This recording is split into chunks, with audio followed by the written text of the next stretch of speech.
What the heck? What's he doing? Really? Oh, he's been like that ever since he got back.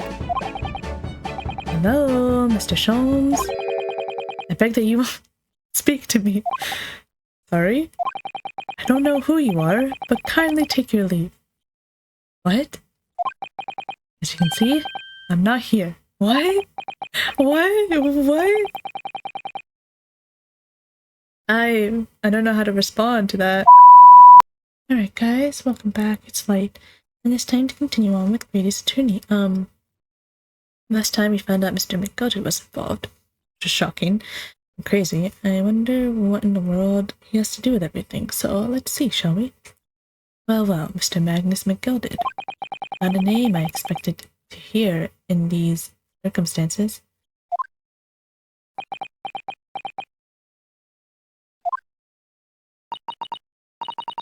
Mr. Sholmes, I'm afraid there's something very troubling on my mind.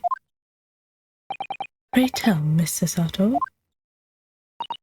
Well, according to what Mr. Windybank told us earlier, today was the final day on which the coat could have been redeemed, was it not? Yes, ma'am, that is correct. Today would be precisely 2 months since it was first deposited. Today is the 15th of April, so 2 months ago today. Would have been 15th of February, sir, that's right. It's all carefully recorded in my ledger. Deposited at 10:30 p.m., I see. What? But that should suggest... Yes, 15th of February. It's precisely the day on which the omnibus murder took place. And 10:30 in the evening is precisely the time at which the terrible events were unfolding. Suggestive is not the word. It would seem the matter's entirely beyond coincidence.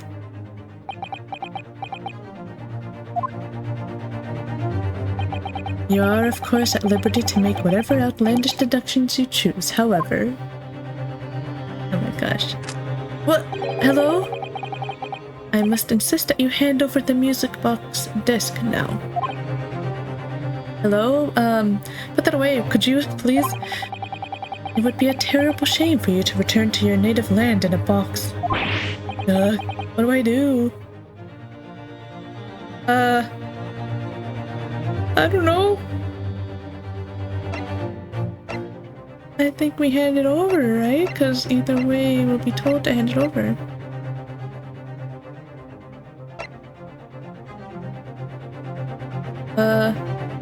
Let's hand it over. You could shoot me at any moment. I hate to give in, but what other choice do I really have here? Oh! Mr. Windybank! This is my shop. I can't allow any harm to come to my customers. If that were to happen, I should have to take my own life. Mr. Windybank, no. Alright, that's enough. Yay, he's back. Inspector Gregson. Inspector? That's right, Sunshine. The alarm was raised on one of our dedicated emergency lines. So we got here as fast as we could. Now, what's all this about, eh? Oh, praise be! You're here at last. I was moments away from forfeiting my own life in my very own establishment.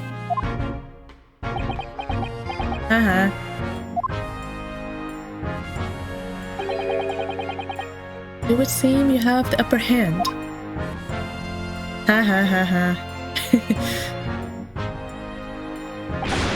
Right, you lot have got some explaining to do. I don't appreciate being bothered with some petty, angry bargain. Petty? Mr. Windybank very nearly met his end. Yeah, by his own gun, as far as I can tell. Oh dear. And the whole of Britain could meet with its end if I don't get to the bottom of the case I'm supposed to be working on. What? What on earth is the case, Inspector? Of course. Spare no detail, Gregson. I might have said a little too much. No matter. It's nothing to do with you lot. Anyway, sir, you're gonna have to come with me down to the station. But of course, Inspector. What the? Hello? He's getting away! Get after him, lads! Listen to the beat officer, too. Sir!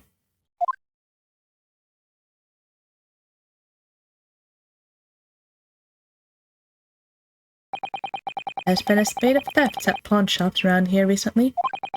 So we've fitted emergency buttons underneath the counters for brokers to let us know when there's trouble. Oh, Inspector, I was very worried there for a while. Very worried indeed. Now then, Mr. Permanently in mourning. Oh, is that because of his uniform? Is that what he means? They're so mean. Oh, yes? I'll be taking that whatever it is Mr. McGilda's down to the yard, thank you very much. So, hand it over.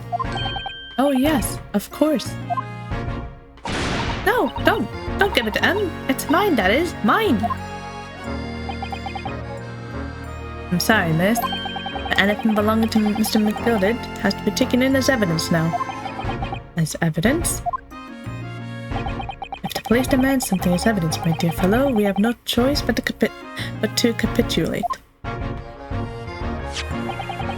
It's all yours, Inspector.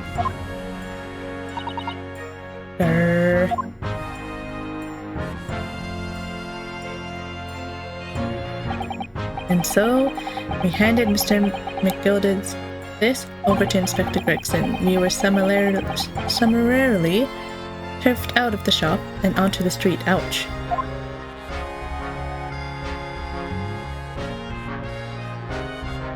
To be continued. Oh, jeez.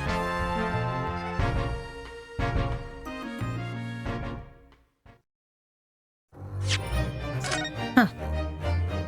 Wonder what case he's working on. We're probably gonna get involved. He's like, it's none of your business. We're gonna make it our business, Gregson. As we always tend to do. We're on to Baker Street. See? That's why I hate grown-ups. All they do is feed you a pack of lies, then take stuff away from you. Oh really, Miss Lestrade? Tell me, is that overcoat keeping you warm? What? Oh my, surely you were given that. Yeah, the D let me keep it after I looked daggers at him for long enough. He went through the pockets and then said, go on then, have it. Or telling me to scarper. Always pays off, giving people a look you ate them, like you ate them. I have a feeling that it's going to get you into serious trouble one day. What I really wanted was that nice, shiny disc, mind? The music box, a disc? But Mr. Windybank said it was practically worthless. I think I'm gonna go and have another bash with my long arts stare. I think not, Miss Lestrade. We shan't enter Windybanks again today. Why not? That's not fair. Can't be helped, I'm afraid. Police are investigating the scene now, taking a statement from Mr. Windybank. But this is mine! I had the ticket for this coat, and it was in the coat's pocket. And there should be something else and all. That's what the Rotten Cove said, ain't it? Yes, he did mention something about another article, didn't he? Well then, that's mine too. Whatever it is. Now she's really pushing her luck. Miss Lestrade, I think it's time to admit defeat. You've had your haul for the day. Yeah, and it's all your fault, Shones! So what are your plans now? Will you dine with us this evening? Eh?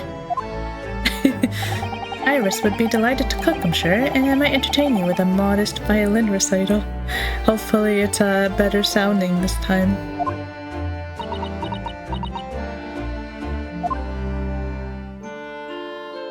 Now, Ta.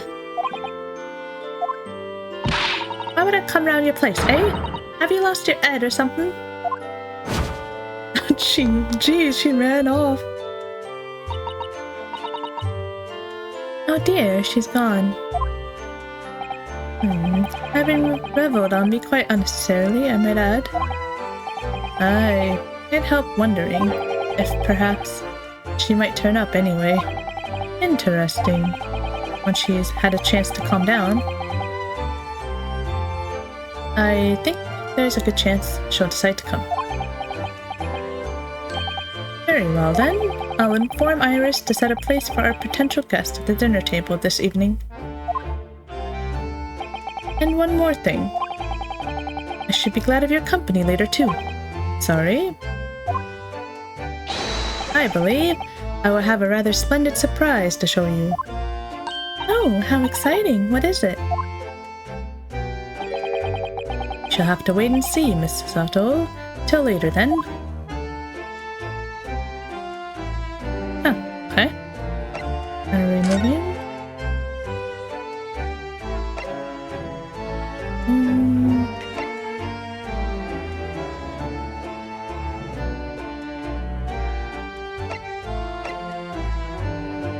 Should we just move back here, I guess? I don't know. No. What about here?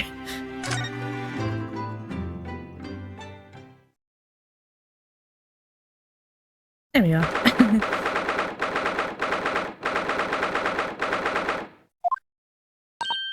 Ah, Susie, Runo, come in, come in. Good afternoon, Iris. Thank you so much for breakfast this morning. Oh, don't mention it. Goodness, look at the time already. Busy as always? I am. I'm preparing everything for dinner this evening. Already? You're obviously cooking something special, are you? Oh yes, after all, we have a special guest joining us.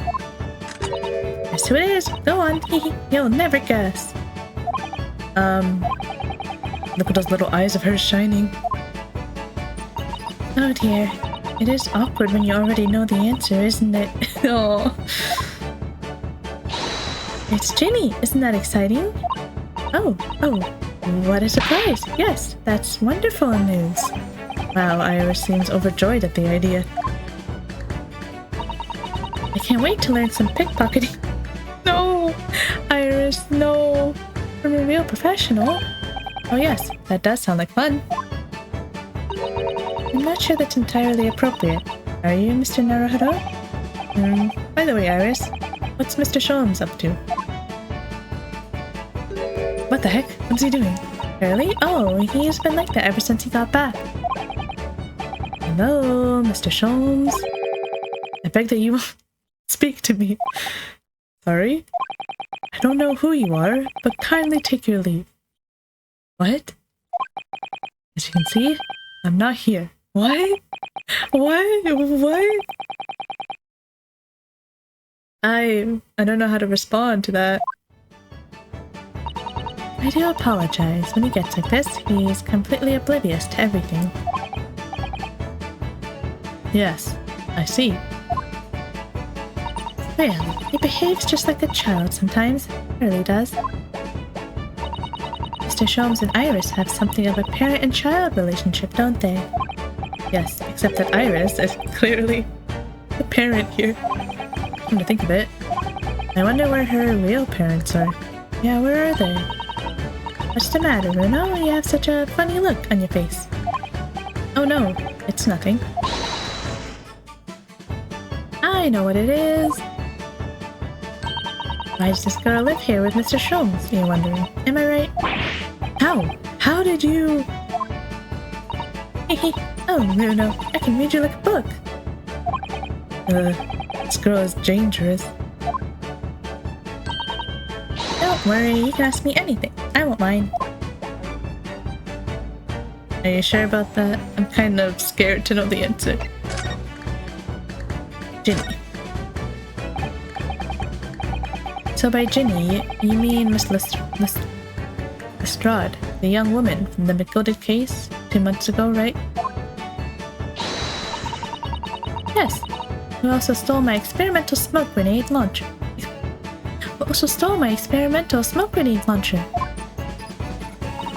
Although, after that trial, I invited her back here and we had dinner together. And now we're the best of friends. Oh, hee hee, what a lovely tale. Yes, now if I bump into her on the street, she runs away as fast as she can. Oh. And I chase after her down the back alleys. Interesting idea of friendship.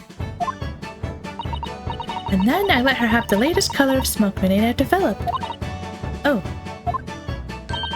There's so many beautiful colors in the world. Jenny wants me to make a whole rainbow. Iris, I'm not sure that's, as friendly as you're making it to be. I suppose this means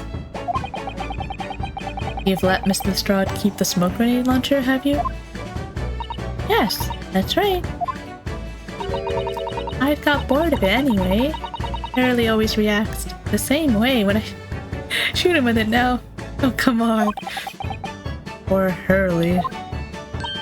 Oh, I can't wait for Ginny to arrive. It's been too long since she last came over. I'm so excited. I just hope she does actually come. Living with Sholmes.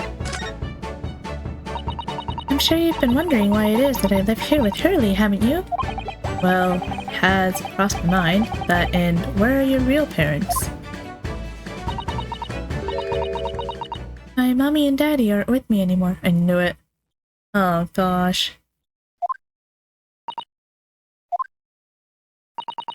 Mommy passed away when I was born.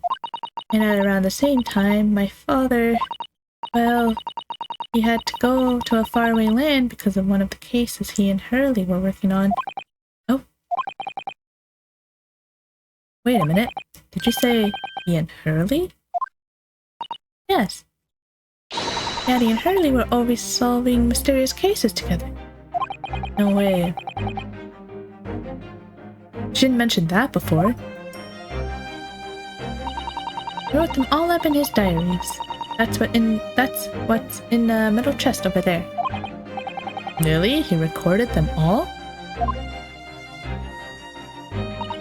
So, you mean it's true, Mr. Sholmes really did have a partner with whom he tackled some of his most taxing cases? Oh yes, it's always nice to have one, isn't it? So, Mr. Sholmes' partner was your father? Exactly. Hurley told me I wasn't allowed to look in the chest. That only made me want to look even more. I opened it up and found your father's memoirs? Yes. So I asked Hurley, who wrote these? He nearly fell off his chair, I can imagine that. But then he told me. That's when I found out that the author of all those accounts was my father. So Iris's father was Mr. Sholmes' partner. About her father, I've practically lived with Hurley all my life. I was tiny when he took me in. So it came as quite a shock when Hurley told me he wasn't really my daddy. Oh, stop. They must have done. I wonder why Mr. Sholmes chose to tell you, and at such a young age. Hurley says it's because he wouldn't have been able to hide it from me. Oh? Well, having lived with Hurley all these years, you might say that his ways have rubbed off on me. There are some things I can just see. Especially lies. I almost know when people are not lying before they open their mouths sometimes. Right. Anyway, I was so fascinated when I read Daddy's diaries. That's what inspired me to write The Adventures of Sherlock Sholmes, actually. I'd always assumed Mr. Sholmes simply told you all those thrilling stories. Oh no, Hurley's hopeless like that. Forgets everything. As soon as he's solved the case, it all but vanishes from his mind. That's so funny. This guy really does have selective amnesia. Oh, I see. The other day it was so embarrassing. As usual, he totally forgot about the case he'd just solved. So the very next day, he gathered together all the people involved and proceeded to solve the case again. Are you kidding? Oh, I feel for those people involved. It was quite a shock for everyone. You can say that again. Share your father's surname, don't you, Iris? That's right, Wilson. Daddy is Dr. John H. Wilson. Aww. I learned from his diaries that he's a doctor of medicine, you see.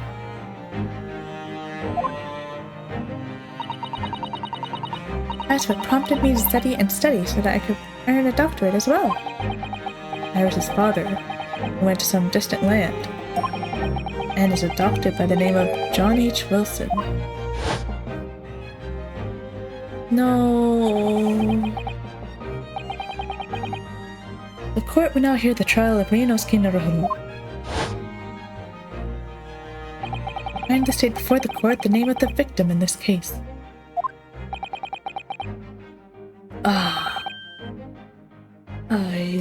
I knew it. The victim's name was Dr. John H. Wilson. That's right. Visiting professor of medicine at Imperial Yume University, and the man who, in the most bizarre circumstances, lost his life just before we left Japan.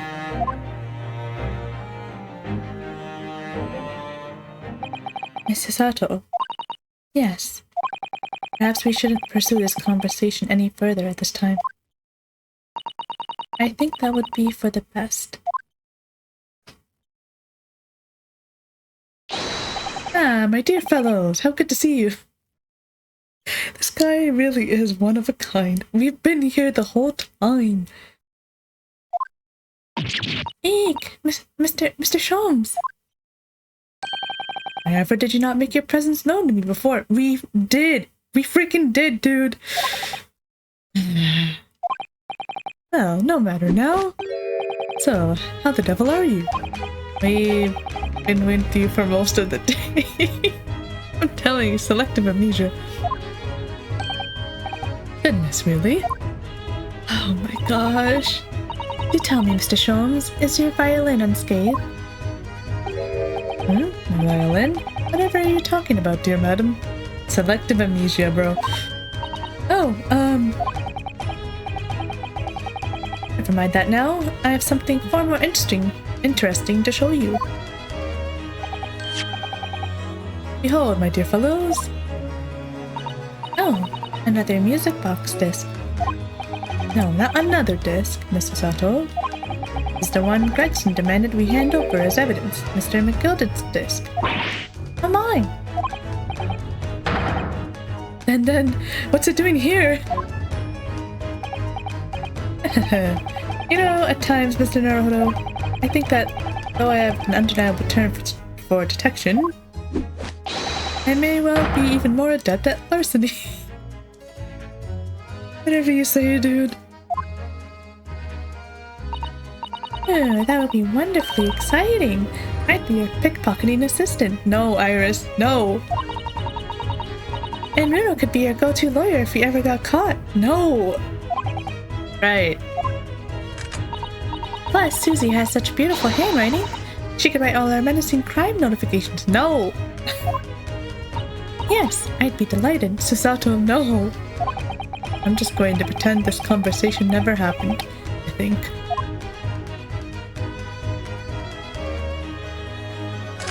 Goodness gracious, the music box disc. I don't understand. How did that disc come to be in your possession? Inspector Gregson took it back to Scotland Yard. Am I correct?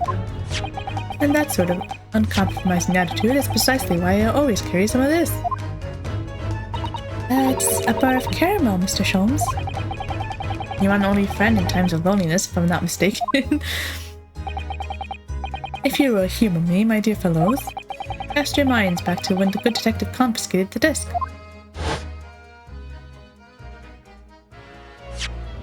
I'll be taking that, whatever it is, of Mr. McGilda's down to the yard. Thank you very much. Hand it over. Oh yes, of course.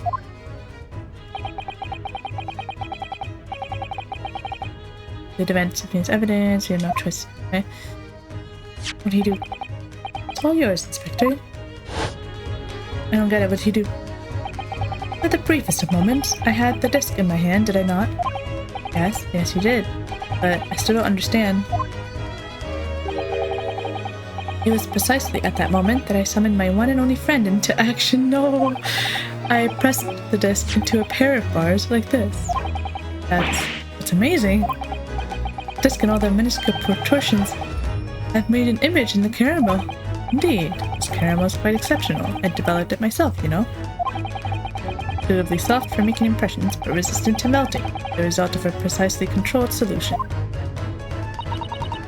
How extraordinary! Carrying a pair of these on one's person frequently proves very useful indeed. Take a house key, for example, is pressed and its unique form is duplicated. This guy is a stalker. He's gonna be arrested. Just watch. I can enter anyone's property at will, and never without high sucrose nourishment. Bro, you should not admit that. Yes, it sounds illegal. From the image, I was able to create this. I confess, I was most curious to know what manner of music would issue from the disc when played. Alright, so then what played? Do tell us then, Mr. Sholmes. What music does the disc play? Well, unfortunately, I have no idea. No idea? None whatsoever. Are you familiar with the workings of a music box, my dear fellows? No, I'm afraid not. Goodness, you don't know, Runo?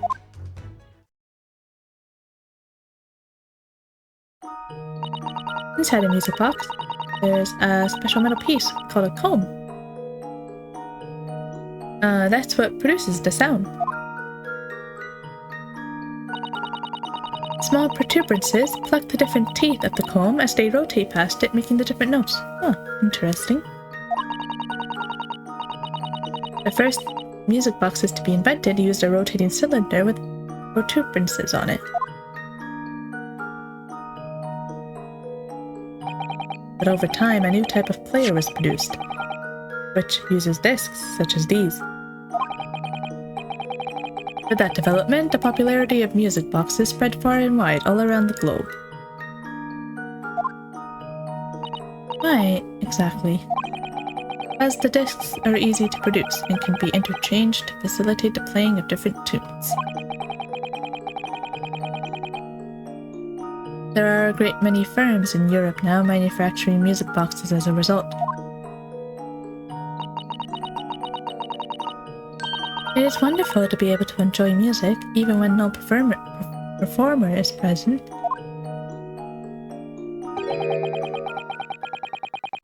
But is the very success of the invention that means we are now presented with an insurmountable problem. What do you mean? As you may imagine, the construction of one firm's music box does not match that of another.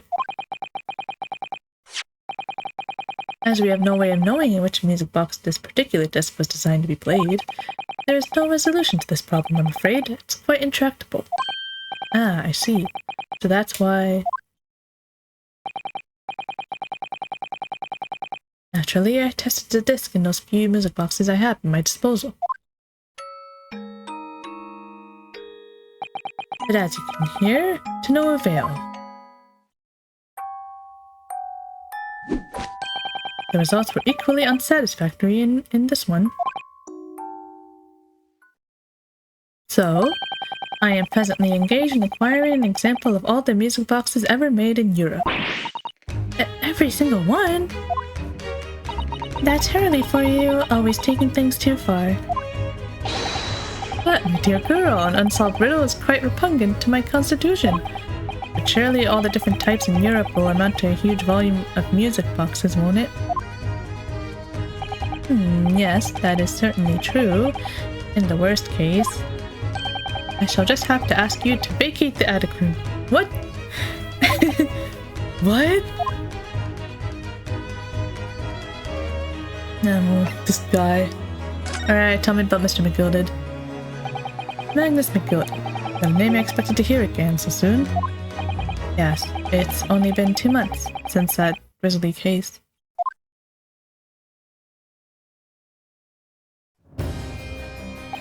Mr. McGilded perished within hours of the trial's conclusion.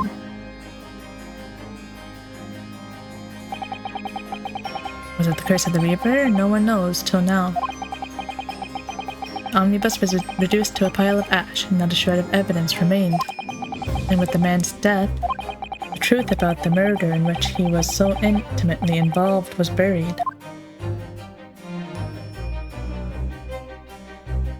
Even though we successfully established Mr. McGilded's innocence in the trial, newspapers are still claiming that it remains an unsolved case.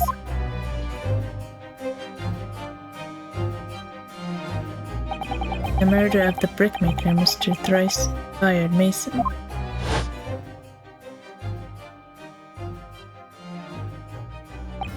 In the end, the truth of the matter remains a mystery. We still have no idea what really happened that night. And although Mr. McGilded was found not guilty through my defense, I still don't know if that was the right judgment or not. No, I don't like him. I didn't like him.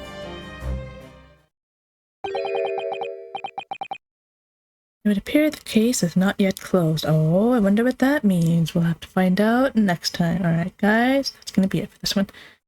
This is crazy. This guy has selective amnesia. Okay, so he remembers Mr. McGilded, but he doesn't remember a lot of other things. I don't understand. Whatever, we'll find out more next time. Alright, guys, that's gonna be it for this one. Hope you guys are having an amazing day, and I'll see you in the next one. See you later.